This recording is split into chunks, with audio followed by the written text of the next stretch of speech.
I stood frozen at the boardroom door, my presentation clicker still warm in my palm. The screen behind me displayed my code. 3 years of late nights, missed birthdays, and solved impossibilities. Martin Hayes, my director, cleared his throat and smiled at the room. "That'll be enough, Amara. Ethan will take it from here." The words didn't register at first. I blinked at the faces around the table. My team, people I'd trained, people who knew every line of that system was mine.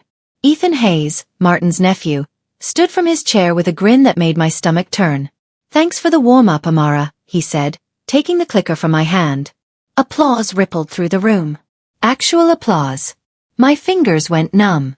The presentation continued, my project sliding forward under Ethan's name like I'd never existed. Someone asked a technical question. Ethan fumbled, then laughed it off. Martin patted his shoulder. "He's still learning the details." My vision blurred. I wanted to scream, to flip the table, to demand they acknowledge what was happening. Instead, I heard myself whisper, "You can't do this." Martin's smile never faltered. "It's not personal, Amara. It's business." I walked out. My heels echoed in the empty hallway. Behind me, I heard Martin's voice boom. "Now, let's talk about launch strategy." My apartment felt smaller that night. I sat at my kitchen table, laptop open, staring at the Helion Dynamics login screen. My credentials had been revoked. 3 years of work, locked away like I'd been nothing more than a temp. My name is Amara Lewis. I'm 32 years old, and until this morning, I was the lead systems architect at Helion Dynamics. I built their entire infrastructure from the ground up. Every backup protocol, every security layer, every failsafe that kept millions of users online, that was me. The coffee in my mug had gone cold hours ago. I scrolled through my phone, looking at the photos I'd saved from better days. Me at my desk at 2 in the morning, fixing a critical bug. The team celebrating our first major deployment. Martin shaking my hand, telling me I was invaluable. Lies. All of it. An email notification popped up. Human resources. My heart jumped. Maybe they'd realized the mistake. Maybe someone had fought for me. I opened it. Employment terminated effective immediately. Please review the attached NDA. Your final paycheck will be processed within 30 days. No severance. No explanation. Just a legal document threatening me if I spoke about proprietary systems. My hands shook as I closed the laptop. They hadn't just fired me. They'd erased me. I couldn't sleep. At 4 in the morning, I opened my laptop again and typed an email to Martin. My fingers flew across the keyboard, anger bleeding into every word. "Martin, if you deploy that system without running the full safety diagnostics I designed, you're going to trigger a cascade failure.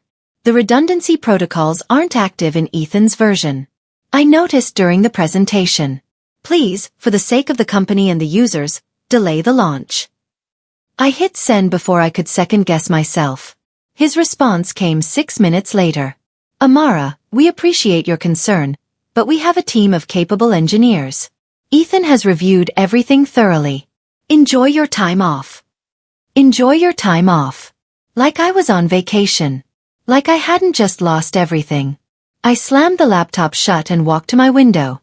The city lights twinkled below, oblivious to my rage. Somewhere in one of those buildings, Martin was probably sleeping peacefully, convinced he'd made the right decision. I pressed my forehead against the cold glass. "Enjoy your disaster," I whispered. My phone buzzed with a calendar notification. Tomorrow was launch day. Helion's biggest deployment in 5 years. My deployment. My code. I turned off my phone and tried to sleep. The next morning, I couldn't resist. I opened my laptop and found the live stream of Helion's launch event. The company headquarters looked pristine, all glass and steel, cameras positioned perfectly to capture the moment. Ethan stood at the podium in a suit that probably cost more than my rent. He smiled at the crowd, radiating confidence I knew he didn't deserve. "Today marks a new era for Helion Dynamics," he began, reading from notes. My notes. My words. I watched every second, my jaw clenched so tight my teeth ached.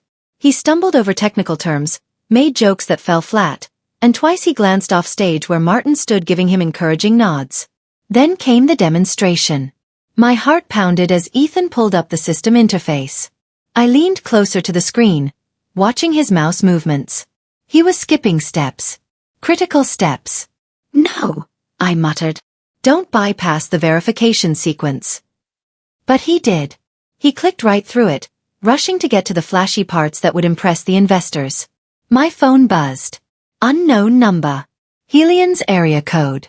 I stared at it, letting it ring until it went to voicemail. Whatever they wanted, they could handle it themselves. The live stream continued. Everything looked fine. For now. I tried to move forward.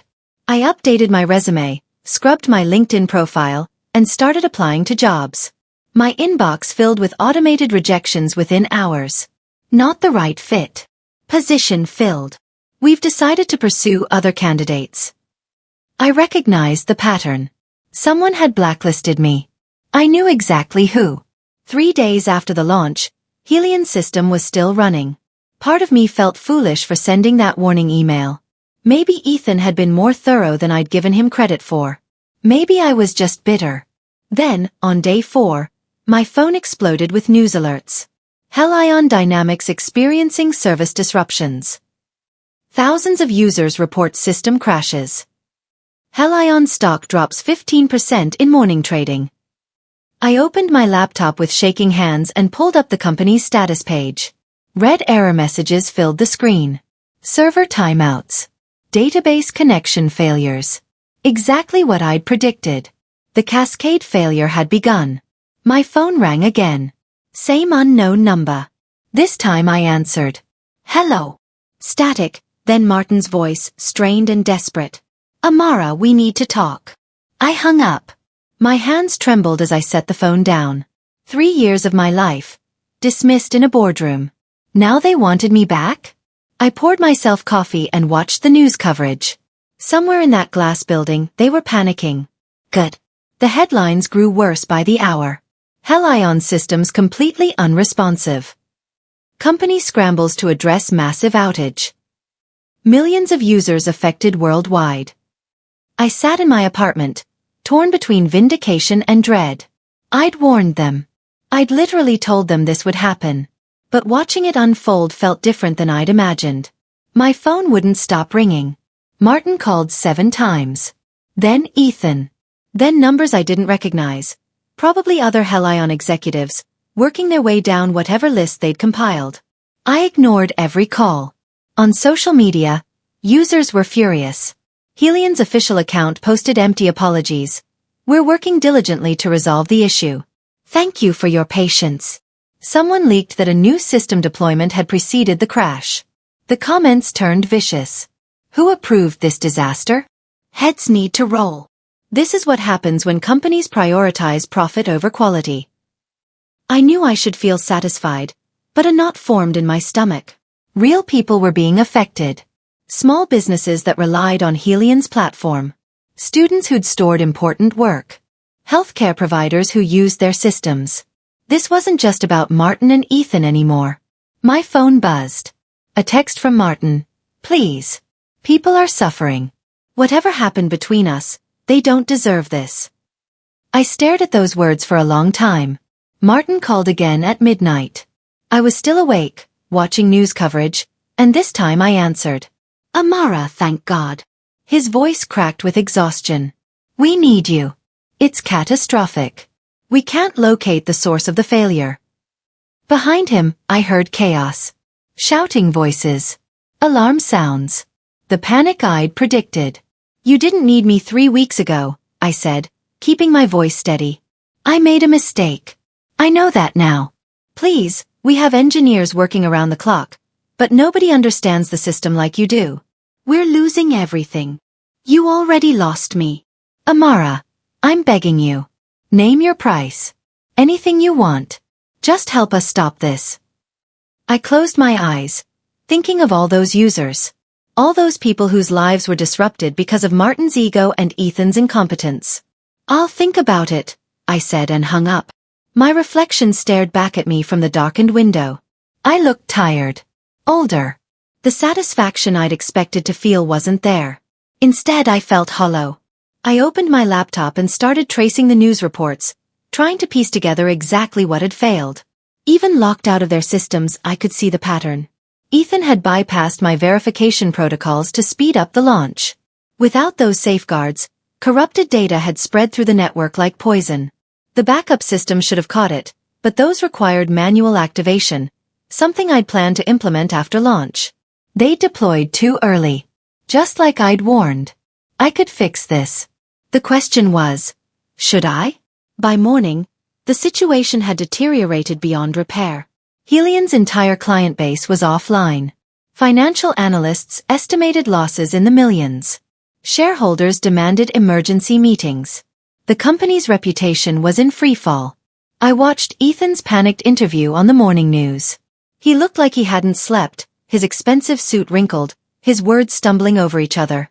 "We're implementing patches as quickly as possible," he said. "This is an unprecedented situation, but we're confident." The interviewer interrupted. "Sources say you recently took over this project from the previous lead architect. Is this failure related to that transition?" Ethan's face went pale. "No, absolutely not. The system was. There were underlying issues that." He was drowning on live television.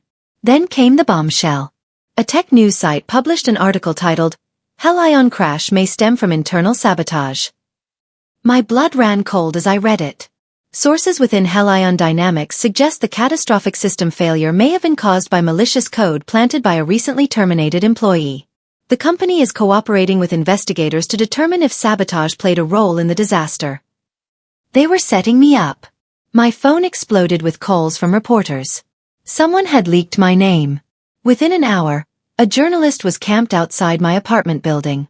"Ms. Lewis, did you sabotage Helion Dynamics?" I didn't answer. I couldn't. My mind was racing. They'd fired me, stolen my work, and now they were trying to make me their scapegoat. The accusations spread faster than the system crash. My face appeared on tech news sites. Social media detectives dug through my old posts, analyzing them for signs of malicious intent. Someone found a tweet I'd written years ago, "Some companies deserve to fail," and held it up as proof. I sat in my apartment, curtains drawn, watching my life unravel online. Every few minutes, someone knocked on my door. Reporters. Neighbors wanting gossip. I ignored them all. Martin held a press conference. I forced myself to watch.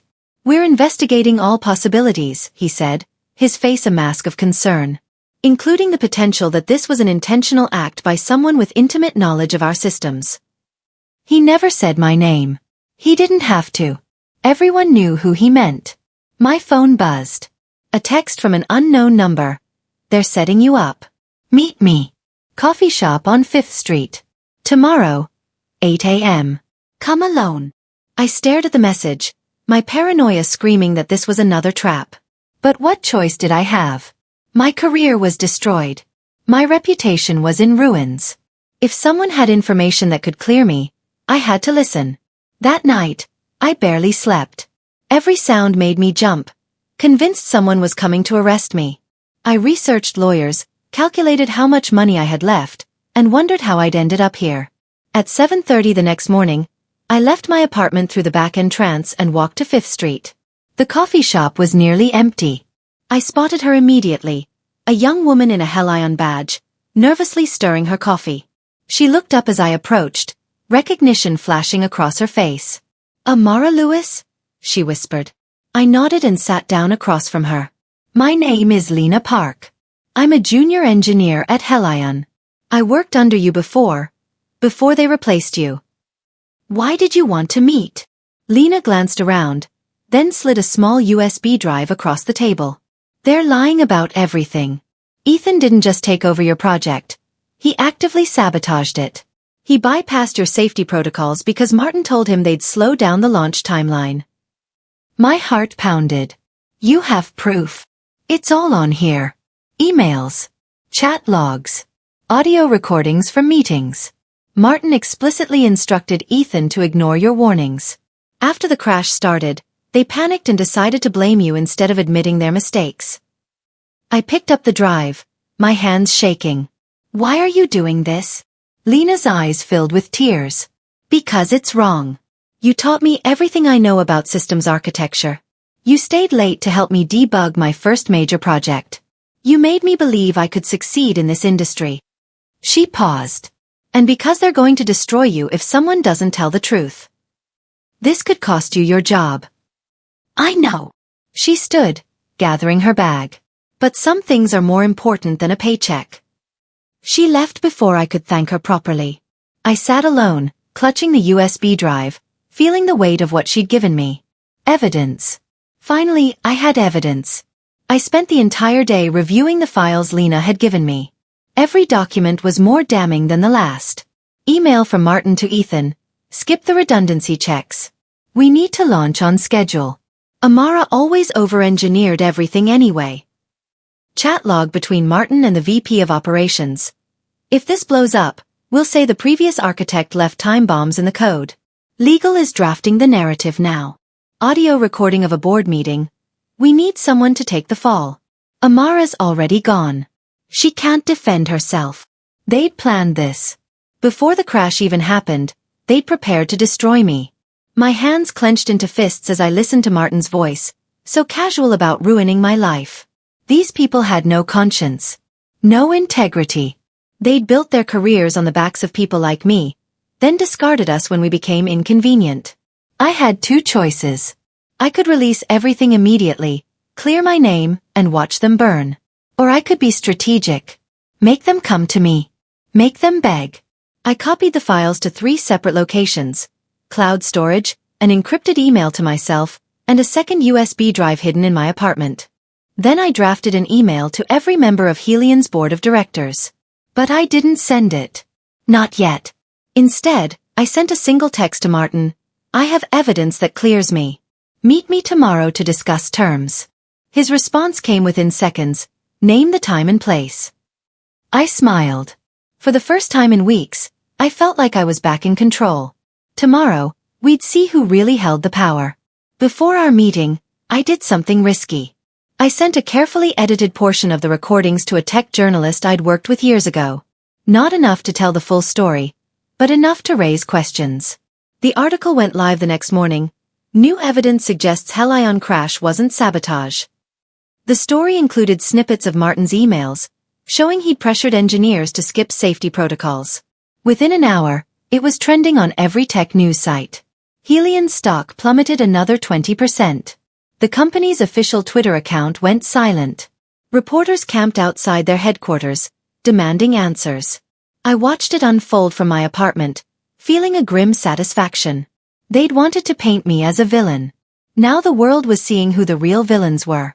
My phone rang. Martin. What did you do? He shouted. You're making everything worse. I gave the media the truth. You're the one who made it ugly. Amara, please. We need to meet. Face to face. Let me explain. The coffee shop on 7th. Noon. Come alone. I hung up before he could respond. At 11:45, I arrived early and chose a table in the back corner. I ordered coffee I didn't drink and watched the door. Martin arrived exactly at noon, looking 10 years older than the last time I'd seen him. His suit was wrinkled. His eyes were bloodshot. He sat down without ordering anything. Talk, I said. Martin leaned forward, his voice low and desperate.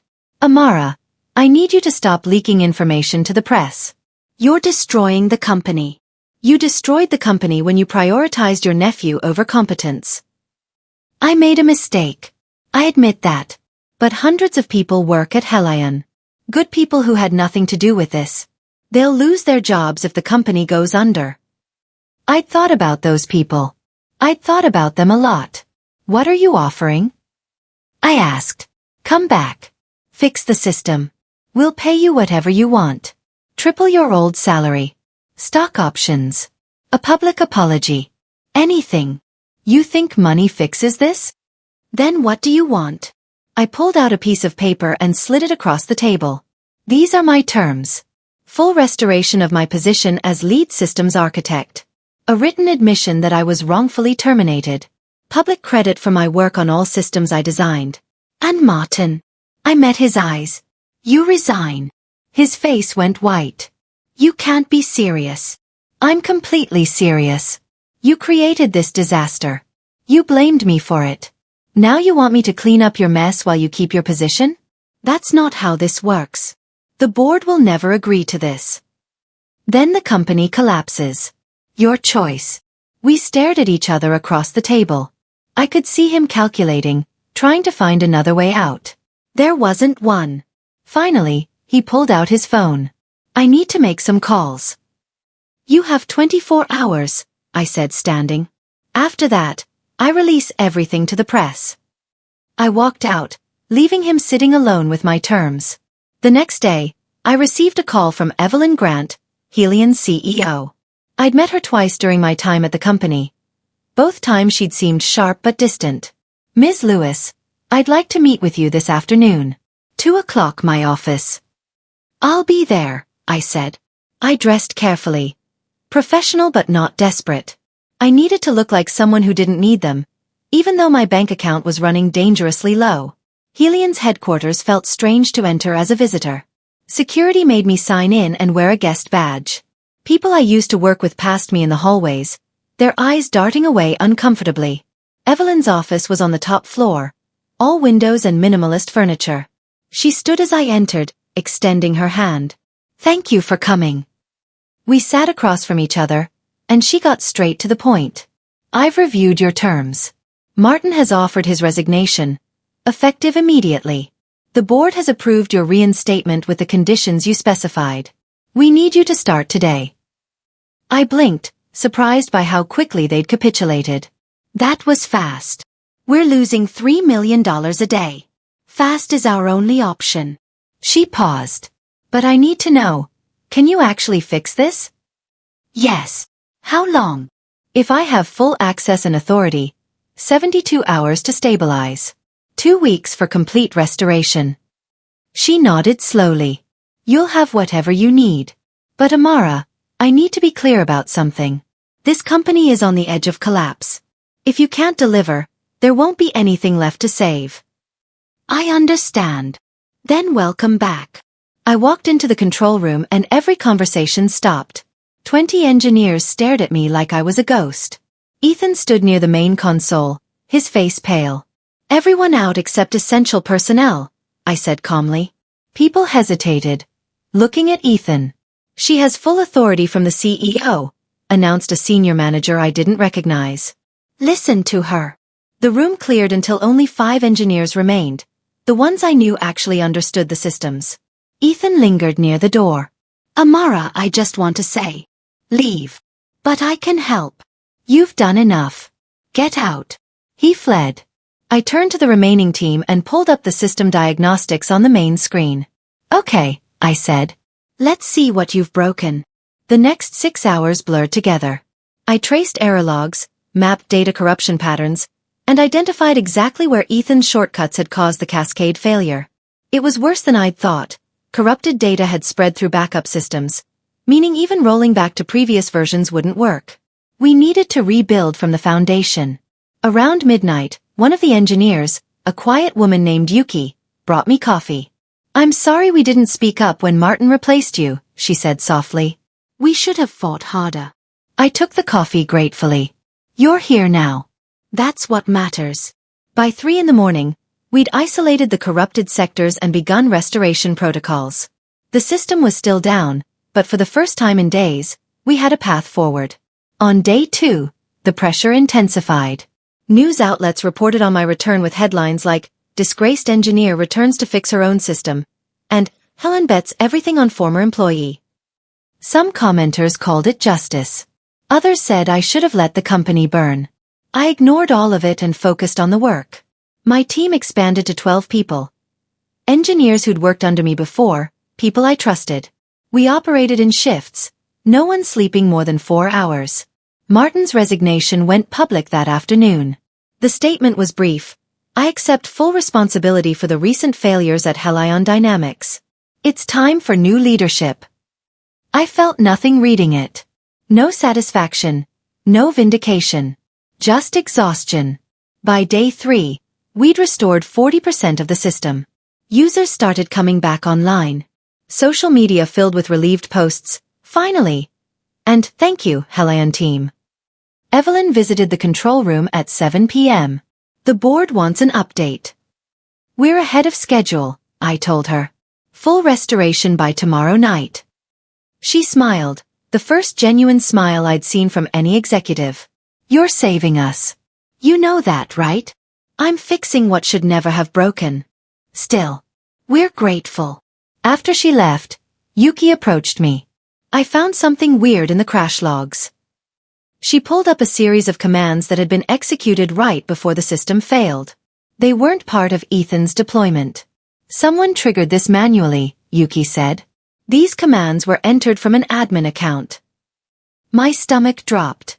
Whose account? She showed me the login credentials. Martin Hayes. I stared at the screen, my mind racing. Martin had executed commands that accelerated the system failure. This wasn't just incompetence or Ethan's mistakes. Someone had actively sabotaged the system. Can you trace exactly what he did? I asked Yuki. She nodded, her fingers flying across the keyboard. He disabled automatic recovery protocols 20 minutes before the crash. Without those, the corruption spread uncontrollably. Why would he do that? I don't know. But there's more. She pulled up email logs. He sent these to board members 2 hours after the system failed. I read them, my blood running cold. The crash originated from code sections designed by our previous architect. While we can't prove malicious intent, the timing is suspicious. He'd sabotaged his own company to frame me. Print everything, I said. And don't tell anyone else yet. This changed everything. Martin hadn't just made mistakes. He deliberately caused this disaster to justify firing me and covering his tracks. But why? What did he gain? I worked through the night with this new knowledge burning in my mind. We continued system restoration, but I kept digging into Martin's actions. There had to be a reason. At dawn, I found it. Buried in financial records Lena had included on her USB drive, Martin had embezzled over $2 million from company accounts. He'd been cooking the books for months, and I'd been getting close to discovering it during a routine audit before he fired me. The system crash was never about Ethan. It was about creating enough chaos to hide his crimes. By day 4, the system was stable. Users were back online. The crisis was over. But I couldn't celebrate. Not with what I discovered. I called Evelyn's office. I need to meet with you and the board. Today. Is something wrong with the system? The system is fine. But there's something you need to see. An hour later, I sat in the boardroom where I'd been humiliated weeks ago. The same table. The same faces. But this time, I wasn't the one being judged. I connected my laptop to the projector and pulled up the evidence. Martin Hayes didn't just mismanage the system deployment, I began. He deliberately sabotaged it to cover up embezzlement. The room erupted in shocked murmurs. Evelyn held up her hand for silence. I showed them everything, the fraudulent transfers, the altered records, the commands he'd executed to ensure the system crashed catastrophically. Then I played the audio recordings of him planning to frame me. When it finished, the room was dead silent. The board's chairman spoke first. We need to involve law enforcement immediately. I agree, Evelyn said, her face pale. Amara, do you have copies of all this evidence? Multiple copies. Securely stored. She nodded. Thank you.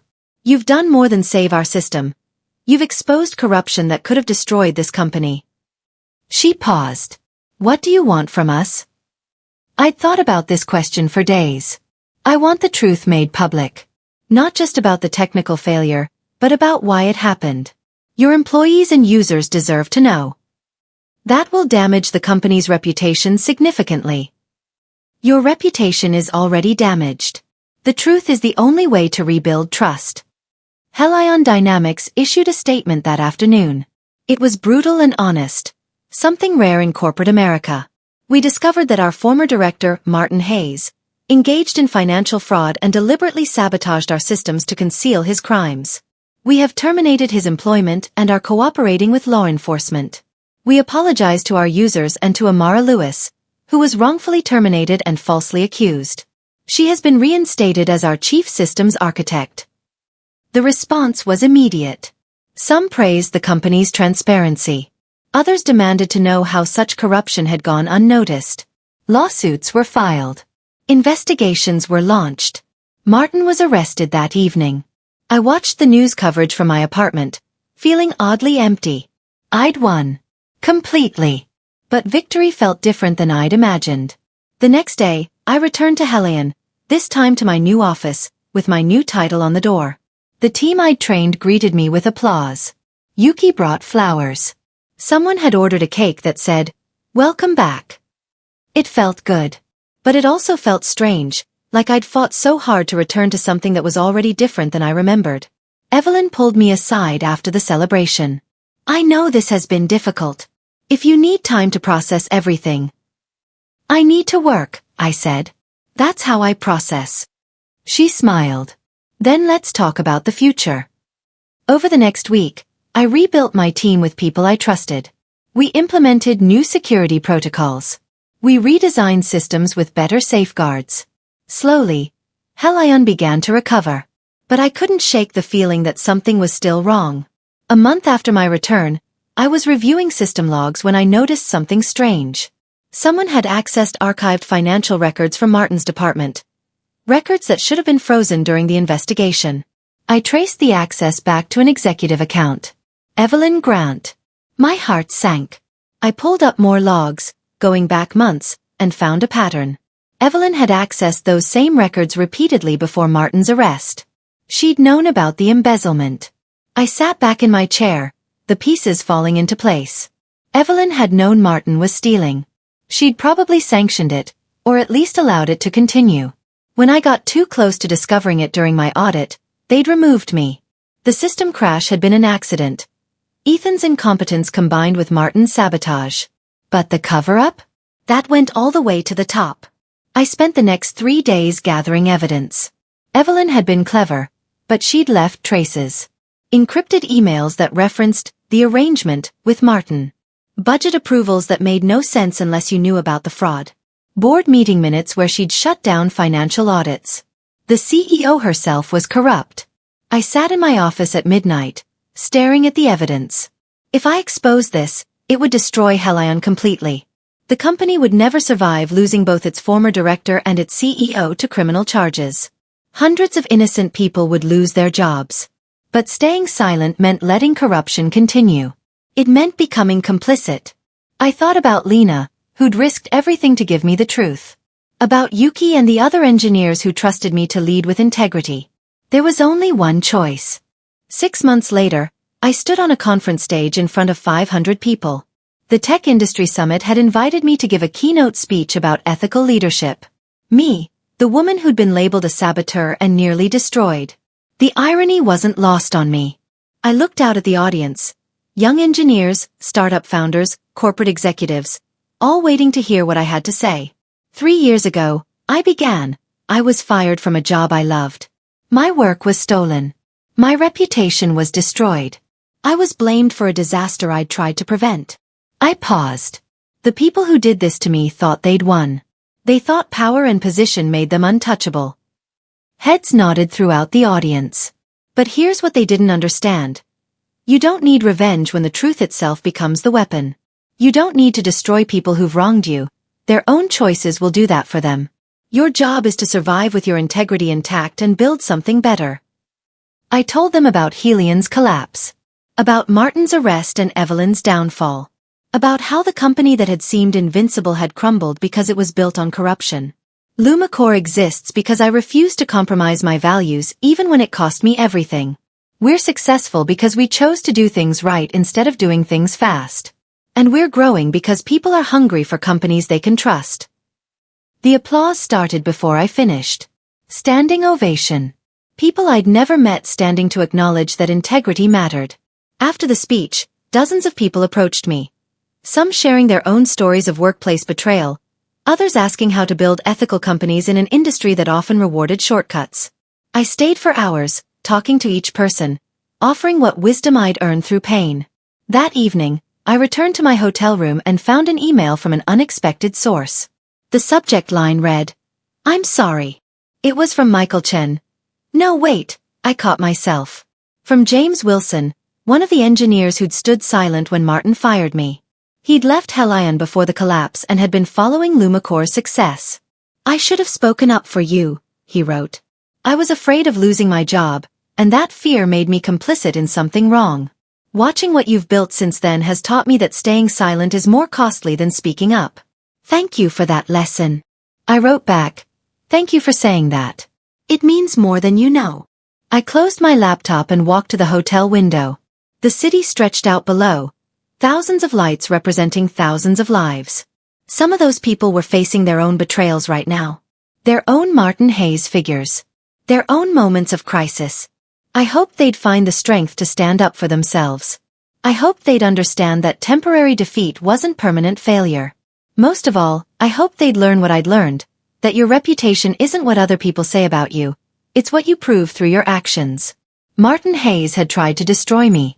In the end, he'd only destroyed himself. I'd survived. I'd rebuilt. I'd won, not through revenge, but through refusing to become what they'd accused me of being. 3 years ago, I'd walked out of that boardroom humiliated and broken, whispering that they'd regret what they'd done. They had. But more importantly, I discovered something they never understood. That real power doesn't come from position or title. It comes from knowing who you are and refusing to compromise that for anyone. I smiled at my reflection in the window.